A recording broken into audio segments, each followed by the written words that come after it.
I was under the impression that we were done with the summer movie season. But then my wife tells me we should see Equalizer 3. And this began really because what this led to was us deciding to sit down and watch the Equalizer films. And so I will tell you right now, if you haven't seen any of them, these are deservedly hard R-rated, one-man army sort of action movies, except they don't have the lightness that most of them have. These are very, very serious sort of films. And they typically involve the hero, in this case, in the film played by Denzel Washington, going after, by himself, organized crime in a different environment. The movie is very reminiscent of 1970s action films. If you've seen Dirty Harry or Death Wish or any of those kinds of movies, then you'll be familiar with the kind of tone of this. And really, these are reminiscent of Westerns, some of the very serious, dark Westerns of the late Western period, where one man shows up, the lone cowboy arrives in wherever he's needed and takes care of some problem, typically very violently. Imagine that idea, except executed in the form of the, born supremacy kind of level of martial arts and, brutality. So, do these movies have things that you as a Christian should be worried about? Now, some people will say violence bad. The history of Christian thought on that is actually much more complicated than simply violence bad. Now, obviously, if you can't handle violent imagery on the screen, this is a movie to skip. This is a series to skip. It's noteworthy that the use of strong language in this movie, you never hear the hero curse one time. Never. You never hear him uttering the Lord's name in vain. Nothing. He's very calm, even especially calm in his execution, if you will, of his duties. You hear all manner of language, of course, from the bad guys. It's one of those things that lets you know they are the villains. The first movie, of course, features him, the hero, protecting a young girl who is of an ambiguous age, we'll say. You're not exactly sure how old she is, but she's a teenager of some kind at very latest early 20s who has been put into involuntary service of organized crime to be a woman of the night, we'll say. And he helps this girl out of her situation in very extremely violent ways. The second movie is considered the weakest out of the three. It involves him tussling with intelligence agencies for some reason. And the third one is a more of a return to the original style. It takes place in Italy. And the film, in fact, the third one, I didn't catch strong language at all in the movie. And I'm not sure why that was. I was surprised.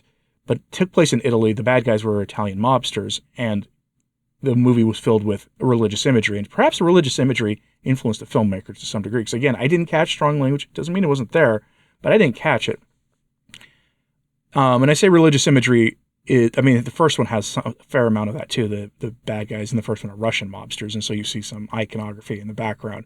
And the irony of their use of religious imagery isn't lost on anybody in that film.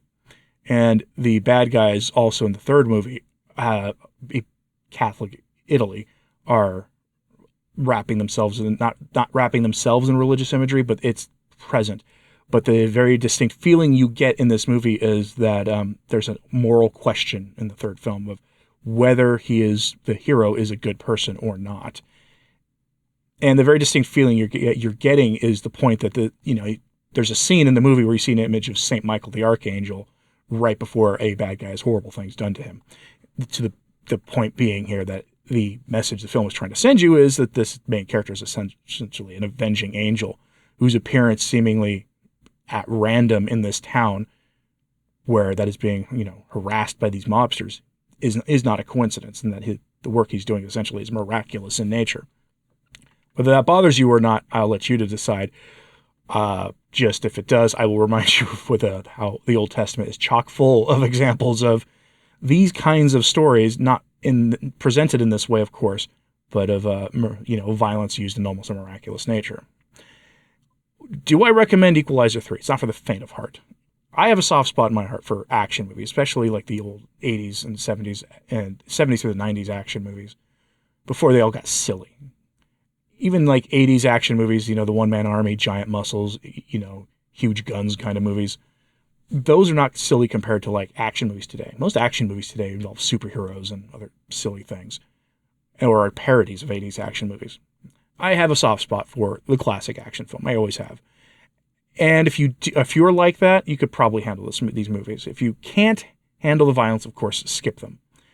The main character is played by Denzel Washington, and the movie wouldn't work with anybody else in that lead. It just wouldn't, because Denzel Washington has a certain gravitas to him. He has a presence. It's one of those intangible presences that certain actors over the ages have had. He is one who has it, and the movie only works because he has that presence.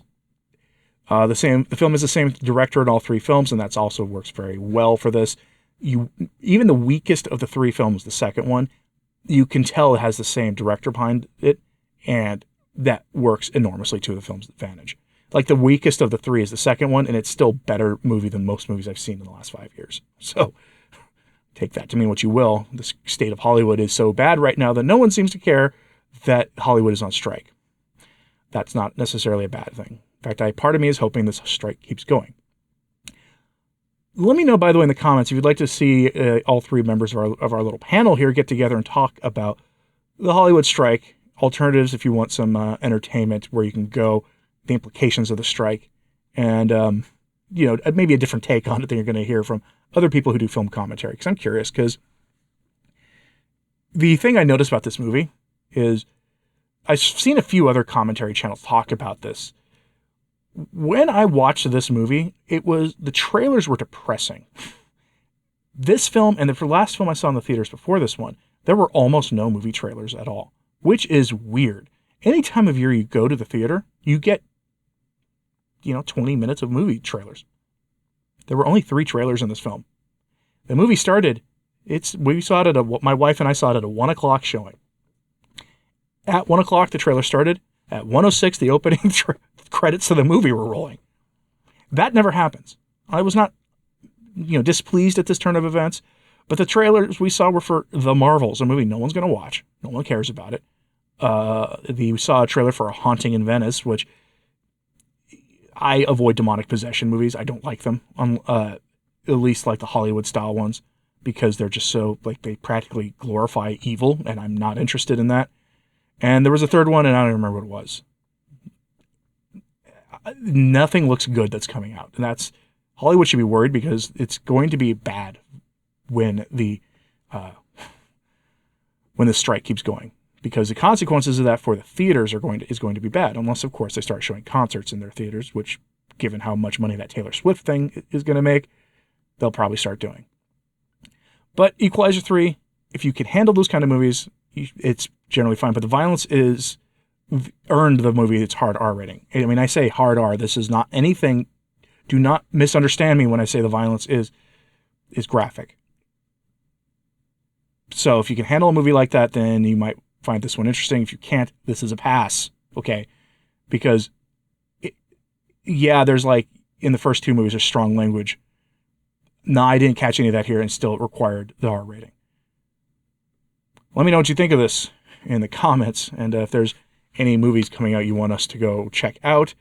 I would be surprised if there are. The fall film season looks pretty bleak.